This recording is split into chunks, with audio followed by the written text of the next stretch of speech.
नाजरीन, मैं हूं डॉक्टर उमर खान और मैं अमेरिका में काम करता हूं। और आज हम मोटापे के इलाज की बात करेंगे और हम 7 ऐसी चीज़ें हम पेश करेंगे जो अगर हम उसको फॉलो करें तो हम बिल्कुल घर बैठे मोटापे का इलाज खुद ही कर सकते हैं। ठीक है ना। मोटापा बहुत ही एक बुरा मर्ज़ है और एक आजकल इसको तो मर्ज़ कहते हैं, क्योंकि इससे शुगर की बीमारी होती है, इससे दिल की बीमारी होती है, इससे ब्लड प्रेशर की बीमारी होती है, तो दिमाग की बीमारी होती है, गुर्दों की बीमारी होती है, पेट की बीमारी होती है। हर किस्म की बीमारी मोटापे से शुरू होती है। और कौन नहीं चाहता कि वो लंबी जिंदगी गुजारे, वो अच्छी और सेहतमंद जिंदगी गुजारे। इन 7 चीजों को अगर हम फॉलो करेंगे ना तो हम वाकई यकीनन हम मोटापे से निजात पाएंगे। पहली चीज क्या है? आपने खानों के दरमियान कुछ नहीं खाना। आपने अगर नाश्ता किया है और आपने फिर दोपहर का खाना किया है, इनके दरमियान कुछ नहीं खाना। आपने अपने पेट को मौका देना है कि वो उसको हजम कर ले, सही तरह हजम कर ले और फिर उसको इस्तेमाल करें। अगर आप बीच में कुछ खा लेंगे तो आप जो खाना आपने पहले खाया था वो सारा आपके लिए मोटापा पैदा करेगा। दूसरी चीज, अगर आपका वजन ज्यादा है तो आपने जूस नहीं पीना। जूसों को बंद कर दें। और जूस में क्या होता है? जूस में चीनी होती है और मसलन ऑरेंज जूस यानी कि माल्टे का जूस जो होता है उसमें 5 चम्मच चीनी होती है। आप सोच लें कि आप चीनी के चम्मच खा रहे हैं, ठीक है ना। सेब का जूस जो है उसमें तकरीबन 7 से 8 चम्मच चीनी होती है, तो ये बहुत ज्यादा है। अगर दिल करता है तो आप ठीक है फल खा लें, उसके अंदर फाइबर भी होता है, लेकिन आप जूस मत पिए। खासतौर पे जूस जो बाजार में मिलता है, जो ग्रोसरी स्टोर वगैरह पे मिलता है, वो बिल्कुल मत पिए, ठीक है ना।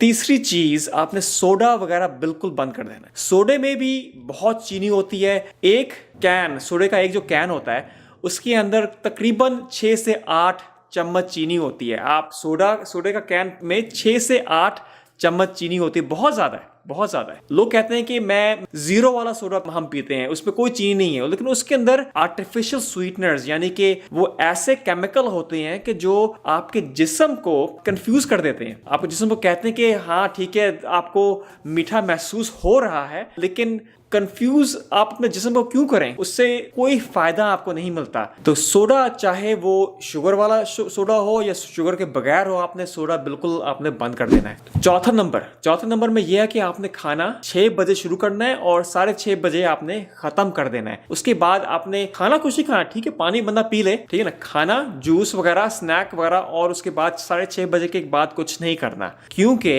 अगर उसके बाद खाएंगे, अगर आप मसलन 9 बजे खाएं, 10 बजे खाएं और फिर आप 11 बजे जाके सो जाएं, तो आपका पेट भरा पड़ा रहता है और फिर वो सारा मोटापे की तरफ आपको ले जाता है। नंबर 5, ये आपको शायद पसंद नहीं आएगा, लेकिन आपके पास जो अभी आपके बर्तन है ना, जो आपकी जो प्लेट है, उसको आप फेंक दें और आप बाजार में जाएं और नई प्लेट लें जो उसकी आधी है, ठीक है ना। और आधी प्लेट में आप जो कुछ भी डालना चाहते हैं वो आप डालें और वही खाएं।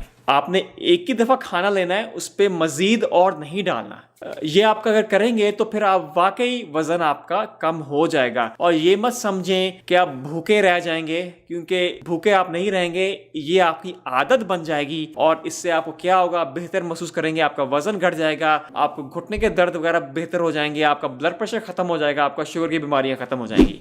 नंबर 6, आपने कार्बोहाइड्रेट्स आपने बंद कर देने, जितना हो सके आप बंद करें। आप रोटी, इसमें क्या होता है, इसमें रोटी होती है, इसमें चावल होते हैं, इसमें केक वगैरह, इसमें बिस्किट्स वगैरह, ये सब चीजें अगर आपके वजन बहुत ज्यादा है तो आपने ये चीजें आप बंद करते हैं। और चीजें खा लें, आप फल खा लें, आप सब्जियां खाएं, लेकिन इन चीजों को बंद कर दें, ठीक है ना। रोटी की जगह आप गाजर खा लें, तो इससे बहुत फायदा होगा, इससे बहुत फायदा, वजन बहुत घटेगा आपका। आखिरी 7वां नंबर, आप ये करें कि आप रोजे सही तरह रखें। हफ्ते में कम से कम 2 दफा रोजे रखें, ठीक है। रमजान में तो रोजे बंदा रखता है, लेकिन हफ्ते में कम से कम 2 दफा बंदे रोजे लाजमी रखे, ठीक है ना। और इसमें सेहरी और अफ्तारी में बंदा ऐसे खाने खाए जैसे कि उसमें अगेन कार्बोहाइड्रेट कम हो तो बेहतर है, ठीक है ना। तो आप देख लें आप क्या कर सकते हैं, लेकिन कार्बोहाइड्रेट जितना कम करेंगे उतना बेहतर होगा, इससे वाकई आपका वजन घटेगा। नाज़रीन, मोटापा एक ऐसा मर्ज है जिसकी वजह से बहुत नुकसान होते हैं। बंदे को खुद बहुत नुकसान होता है और जो उसके घर वाले होते हैं, जाहिर सी बात है उनको भी नुकसान होता है। बंदा जल्द बीमार होता है, बंदे की सेहत इतनी अच्छी नहीं होती, और जब उसका ज़िंदगी में वक्त होता है कि वो बच्चों को कुछ सिखा सके, सही रास्ते में लगा सके, तो उस वक्त वो बीमारियों में मुब्तला होता है बंदा। कोशिश ये करें कि मोटापे से निजात हासिल फरमाएं, और अपने लिए भी और अपने घर वालों के लिए भी। शुक्रिया बहुत बहुत। Hello, my dear friends, colleagues. Hello, ladies and gentlemen. Do you have high blood pressure? Or are you worried you may have a risk factor for it?